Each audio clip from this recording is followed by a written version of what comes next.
The Necronomicon, the music of Erich Zann. I have examined maps of the city with the greatest care, yet have never again found the Ruby Ossiel. These maps have not been modern maps alone, for I know that name changes. I have, on the contrary, delved deeply into all antiquities of the place, and have personally explored every region of whatever name which could possibly answer to the streets I knew as the Ruby Ossiel. But despite all I have done, it remains a humiliating fact that I cannot find a house, a street, or even a locality where, during the last months of my impoverished life, as a student of metaphysics at the university, I heard the music of Erich Zann. That my memory is broken, I do not wonder, for my health, physical and mental, was gravely disturbed throughout the period of my residence in the Ruby Ossiel, and I recall that I took none of my few acquaintances there, but that I cannot find the place again is both singular and perplexing, for it was within a half-hour's walk of the university, and was distinguished by peculiarities which could hardly be forgotten by anyone who had been there. I have never met a person who has seen the Ruby Ossiel. The Ruby Ossiel lay across a dark river bordered by precipitous brick, bare, windowed water-houses, spawned by a ponderous bridge of dark stone. It was always shadowy along the river, as if the smoke of the neighboring factories shut out the sun perpetually. The river was all odorous, with evil stenches which I have never smelled elsewhere, and which may some day help me to find it, since I should recognize them at once. Beyond the bridge were narrow cobbled streets with rails, and came the accents at first gradual but incredibly steep as the Ruby Ossiel was reached. I have never seen another street as narrow and steep as the Ruby Ossiel. It was almost a cliff, close to all vehicles, consisting in several places of flights of steps and ending at the top of a lofty ivy wall. Its paving was irregular, sometimes stone slabs, sometimes cobblestones, and sometimes bare earth with struggling greenish gray vegetation. The houses were tall, peaked roofed, incredibly old, and crazily leaning backward and forward and sideways, occasionally an opposite pair, both leaning forward, almost met across the street like an arc, and certainly they kept out most of the light from the ground below. There were a few overhead bridges from house to house across the street. Inhabitants of the street impressed me peculiarly. At first I thought it was because they were all silent and reticent, but later decided it was because they were all very old. I do not know how I came to live on such a street, but I was not myself when I moved there. I had been living in many poor places, always evicted for want of money, until at last I came upon the tottering house in the Ruby Ossiel kept by the paralytic, or landot. It was the third house from the top of the street, and by far the tallest of them all.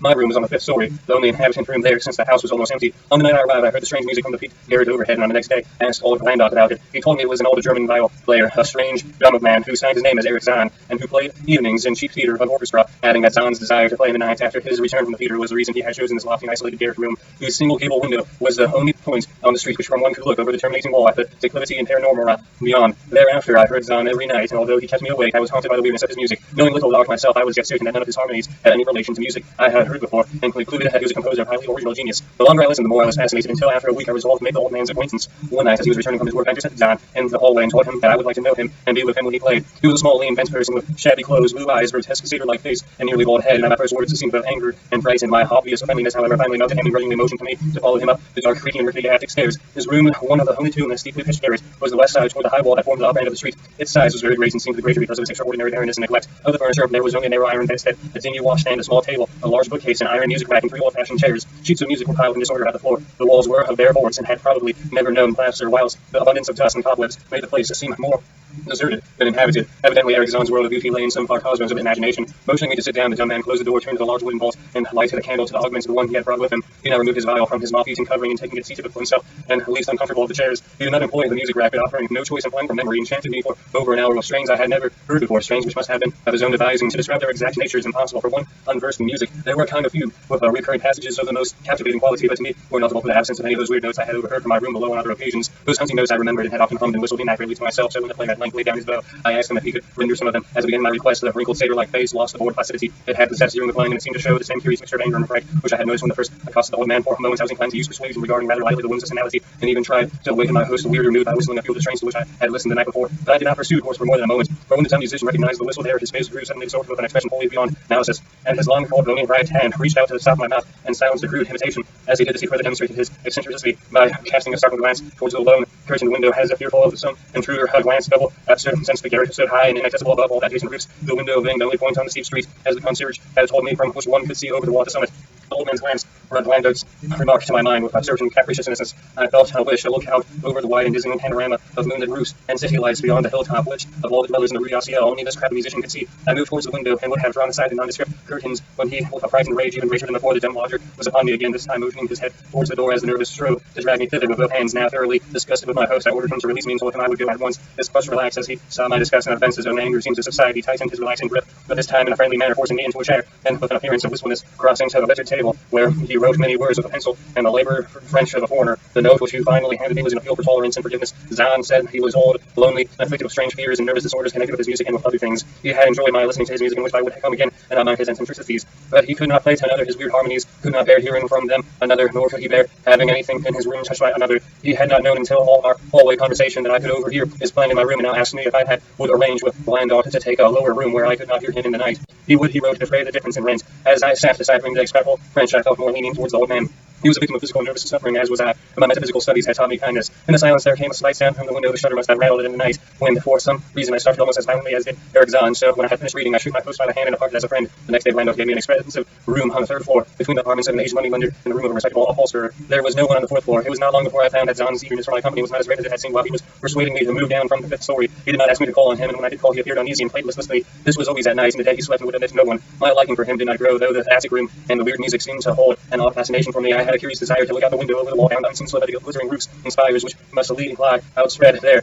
Once I went up to the garret during the theater hours when Zann was away, but the door was locked. What I did succeed in doing was to overhear the nocturnal playing of the dumb old man. At first I would tiptoe up to my fifth floor, then I grew bold enough to climb the last creaking staircase to the peaked garret. There in the narrow room, outside the vaulted door of the covered keyhole, I often heard sounds which filled me with an indefinable dread. The dread of vague wonder and brooding mystery. It was not the sounds were hideous, for they were not, but that they had vibrations suggesting nothing on the globe of the earth, and that at certain intervals they assumed a symphonic quality, and which I could hardly conceive as produced by one player. Certainly Erich Zann was a genius of wild power. As the weeks passed, the playing grew wilder, whilst the whole musician acquired an increasing haggardness and effusiveness, pitiful to behold. He now refused to admit me at any time and showed me whenever we met on the stairs. Then one night as I listened to the door, I heard the shrieking vial swell into a chaotic babble of sound, a pandemonium which would have led me to doubt my own shaking sanity had there not come from behind that bared portal of hideous proof that the horror was real, the awful inarticulate cry which only a mute can utter, and which rises only in moments of the most terrible fear or anguish. I knocked repeatedly at the door, but received no response. Afterward I waited in the black hallway, shivering with cold and fear, till I heard the poor musician's feeble efforts rise from the floor by the aid of a chair. Believing him just conscious after a fainting fit, I renewed my rapping, at the same time calling out my name reassuringly. I heard Zann stumble to the window and close both shutter and sash, then stumble over to the door,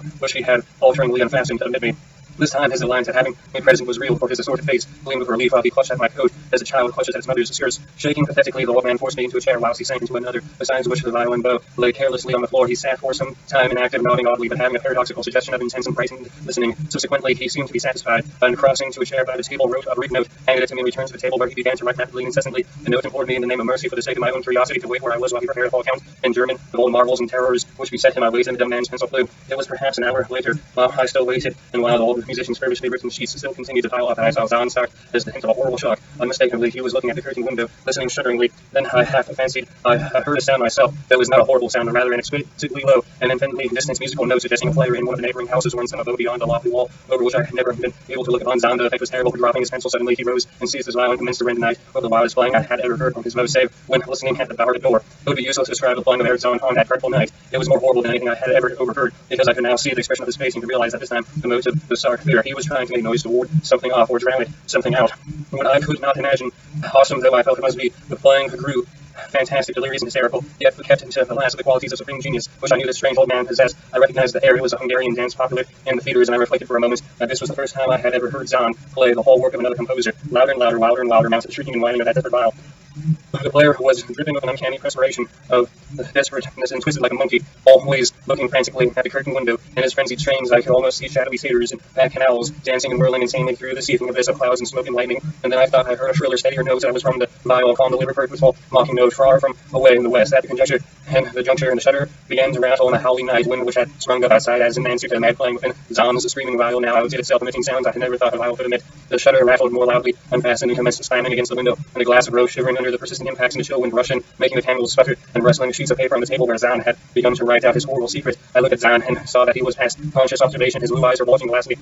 Sightless and frantic playing had become a blind, mechanical, and recognizable orgy that no pen could even suggest. A sudden gust, stronger than the others, caught up a manuscript and board towards the window. I followed the flying sheets in desperation, but they were gone before I reached the demolished panes. And then I remembered my old wishy gates from the window, the only window in the Rue Mondial from which one might see the slop beyond the wall, and city outspread beneath. It was very dark, but the city's lights always burned, and I expected to see them there amidst the rain and wind. Yet when I looked from the highest of all the gable windows, looked while the candles sputtered in insane vile howled, the night when I saw no city spread below, no friendly lights gleamed from the remembered streets, but only the blackness of the space, illimitable, unimagined space, alive with motion and music, and having no semblance of anything on earth. As I stood there looking in terror, the wind blew out with the candles and the ancient peaked garret, leaving me in a savage, impenetrable darkness of chaos and pandemonium before me, and the demon madness of the night baying vile behind me. I staggered back in the dark without means of striking, the lights crashing against the table, returning the chair, and finally groping my way to the place where the blackness screamed with shocking music to save myself and Erich Zann. I could at least try whatever the powers opposed me. Once I thought some shell thing rushed me, and I screamed, but my scream could not be heard. About the hideous vial, suddenly out of the blackness and maddening sawing bow struck me, and I knew I was close to prayer. Out of the player, I felt a head touched the back of Zann's hair, and it bound and shook his shoulder in an effort to bring him to his senses.